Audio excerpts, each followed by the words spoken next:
regarding work, on the year 2050, I think the technology is going to grow more and more, but people will be necessary in most of the workforce around the world. We cannot depend only on the technology. We need people. We need people to talk and exchange ideas.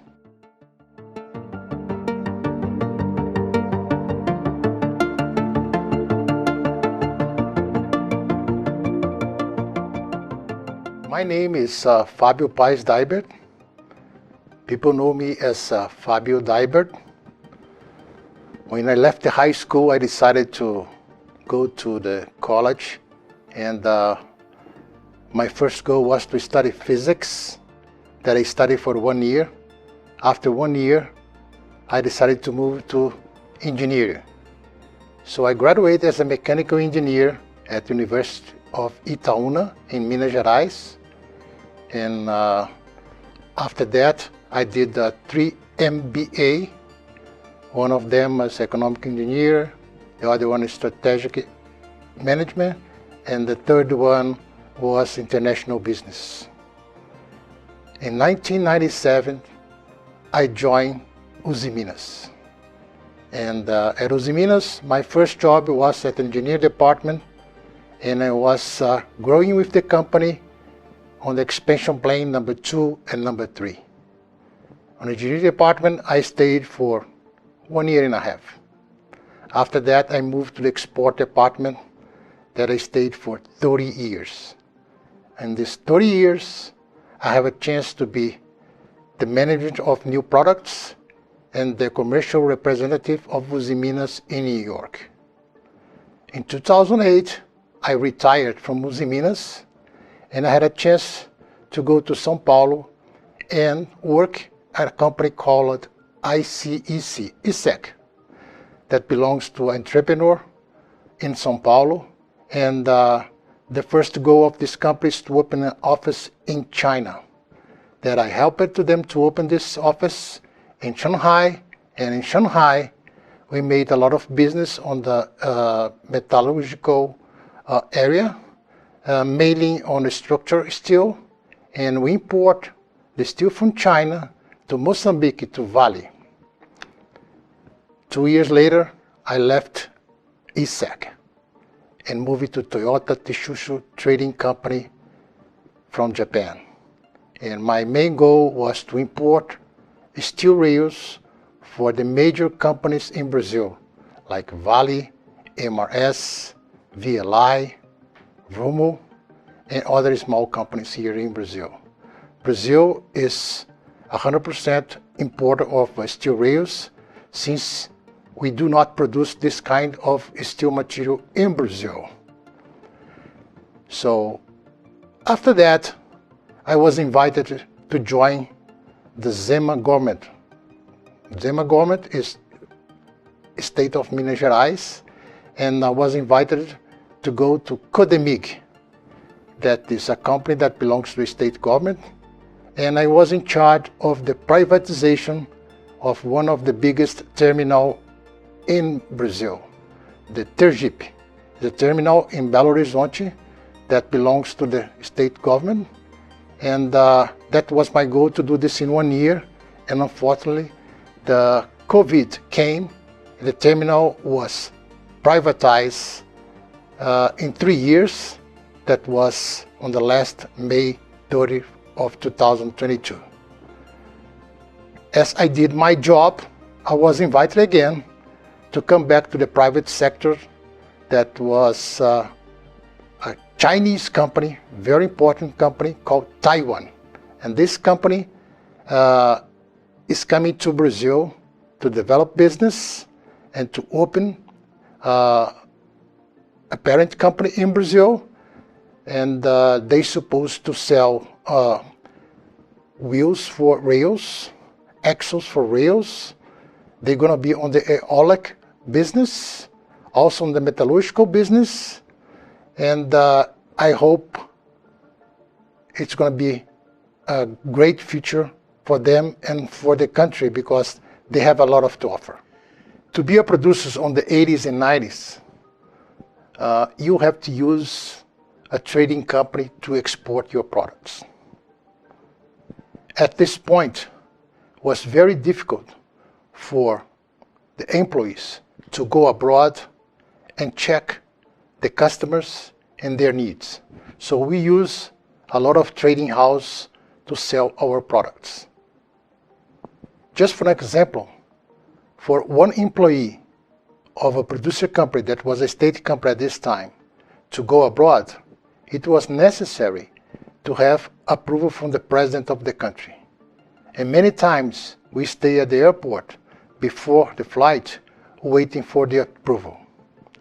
When I retired and moved for the other side, the big difference that you have to go to the customers, get their confidence, bring them to the mill, and convince them to buy the product. That's a major difference, because you have to be on the side of your customers and also on the side of your producer. So you're between two customers, and this is the big difference when you go to the other side. When you're on one side, you just take care of your business. But when you're on the commercial side, you have to be on both sides. And you get the confidence of both sides. Otherwise, you're not going to sell, you're not going to buy, and you're not going to make profit for both. This changed a lot my life, because I understood the difference of both sides. And I would like to say that the work of both sides is very hard. And to be competitive, you have to be honest, accurate, and give the best for the producer. Otherwise, the producer will not follow you, and you're gonna be out of your customer and out of your producer. Regarding to the technology on the last 50 years, what I can tell you and all of these people that are watching me, that I start my working life with telex. And telex, before you send a telex, you have to type the telex in the paper with copies for everybody. So from the telex, we went to fax machine. Fax machine was like a gold. You have to go to United States to bring a fax machine big with a lot of tax on that, because the government didn't allow us to bring the fax without tax. And from the fax machine, we went to internet. And from internet, today, we go to the apps like WhatsApp and Facebook, Instagram, and most of the companies today, they have their own app. All the steel mills today have their own app. You can even buy on your telephone, your smart telephone. That is something very unusual if you compare 40 to 50 years ago. But important thing to say that the negotiation is still, in my opinion, has to be face to face with your customer, to feel what he wants, to really understand what he wants, and to see how honest is this negotiation. So face to face, that is a tradition on the Asia. I think it's going to be necessary for this kind of business, steel business. We still need that. We still need to go and talk and exercise all the doubts, all the specifications, even you have all the technology around us. So, in my opinion, technology, it's a great move. It's very nice, but we still need to talk. And the new generation today keep going only on the technology. That's not so good. And the home office that came very strong after the pandemic. It's nice because you can work at home, you save money, the company save money, but I think when you get together, you have more ideas. You can discuss with your people. You can exchange a lot of thoughts. And just being a home office, there is a risk that new ideas will not come for the future generation and for the companies. In the 80s, we export to China every single month. Today, China produces 50.3% of all steel around the world. Where did you lose? Why we lose this opportunity to be one of the biggest steel companies, steel producers in the world?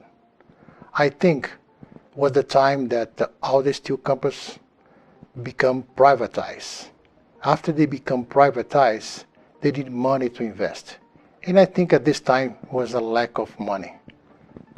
Considering that, we did not grow. Our total production varied between 30 to 34 million tons a year. That is 1 mill in China only.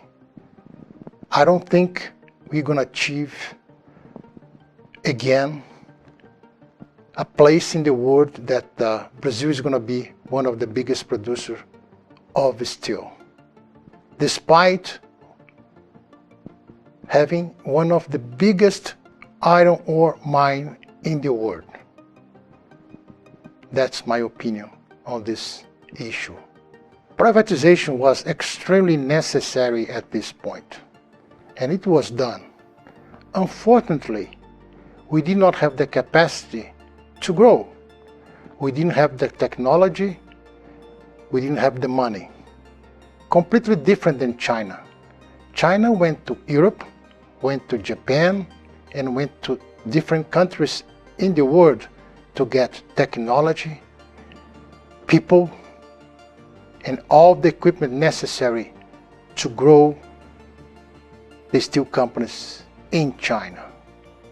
So that's the reason that I think that we lose the point. I don't think that we have time to recuperate this time lost. Brazil will be an iron ore exporter and also an importer of slabs in the very near future. Also an importer of coal that unfortunately our coal is not good enough for the steel mills in Brazil. Future of steel is very good because this is the only product that can recycle.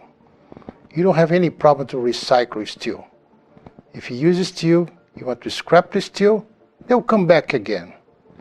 Regarding to the future of future application on steel, in my opinion, it will depend on the infrastructure, it will depend on the white industry, it will depend on electronics, and it will depend on the civil construction.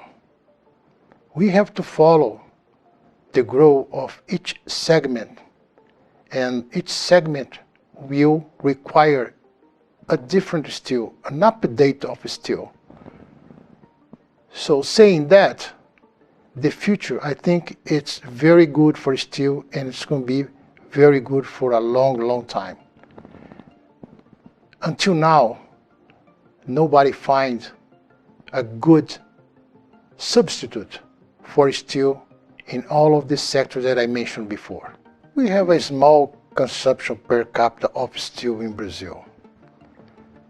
I would suggest that we strongly invest on the universities today. We need more engineers and architects specialized in construction with steel. So we have to start teaching people from university to apply steel in different areas like buildings, bridges, etc. It's also understood from the construction company that steel, it's a clean.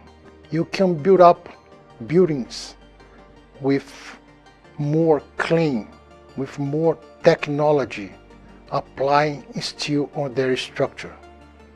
Different than the concrete, you need more manpower, you have more problems, and steel is faster than build anything on concrete. The society today is a little bit lost, mainly after the pandemic. We have 2 years of pandemic, and we continue to have a lot of deaths around the world. So I think the society is a little bit lost today. Also, we have this Ukraine war, and today a new conflict was created between United States and Russia, and we will know the result of that very soon. China is dominating all the commerce around the world. So putting all together, I think the society is a little bit lost. We didn't find the north yet. Despite of new technology on electric cars, hybrid cars, I think it's going to take some time to develop the logistic and the mobility of the people around the world. In other words, to change from oil to hybrid, oil to electric cars. Mainly in South America, because the cost of a car, hybrid car or electric car, is too expensive for people that live in South America. Probably it's going to work in Europe. Even in Europe, I have some doubts. So, in my understanding, the logistic and mobility will depend on the price of the oil, on the price of gas. For example, right now, they cut a big part of gas from Russia to Europe. So, probably they're going to use coal. And all the world is going to complain because coal is not good for the environmental. So it's still a big doubt, on my opinion, how it's going to work the logistics and mobility of the world in the next years. And regarding work, on the year 2050, I think the technology is going to grow more and more, but people will be necessary in most of the workforce around the world. We cannot depend only on the technology. We need people. We need people to talk and exchange ideas. I work during the whole week. If I needed to work at night, I work at night. If I need to work 4 hours, I'll work 4 hours. If I need to work 12 hours, I will work 12 hours. On the weekend, I spend my time with my wife, my 2 daughters, and my granddaughter. That's the pleasure that I have, and to recoup the work during the whole week. The difference between the executives of my time, that we were at the office all time, or we were traveling all time. Today, most of the executives are working from home. They're using their apps, they're using their smartphone or their computers from different places. So they can work from any place in the world, and they're still doing their job. That's good. That's very good. I would recommend the new executives that at least they answer their emails or they answer that WhatsApp, because the feeling that I have today is the difficult to get some answer in any kind of business, from business to business, or also a small business at your home. People has that technology in their hands, but they don't answer. They take so long to answer. So I recommend for the new executives to answer what your customers are asking. If you don't have the answer, just say, I don't have the answer. That's the most difficult thing that I face today in my daily business. Fabio Dibert is a 67 years old guy that desired to keep the family together with a lot of health, and would like to thank my wife, my daughters, my son-in-laws, and my wonderful grandchild, Clara. I want to see Clara growing up, being educated in a better world, better than today. Also, I would like to thank people that help in my business life. The first one was Rui de Carvalho Pereira, that trusted my work on the beginning on the export department. After him, Renato Valerini, that also trust in my work and give me a lot of power to go everywhere and to do everything that I have in mind. I cannot forget my friends in the United States that help Uzi Minas to make an office together, Mr. Mark Hirsch and Mr. Izzy Grama. And finally, I cannot forget also people that work with me during the beginning of the export department. Coros Bonagemi, Márcio Gastão de Magalhães, that together, I think we did a great job. Also, I would like to thank a very special technician that follow us during our commercial flights, commercial trips around the world. Ubiraci Pereira, that unfortunately passed away some time ago.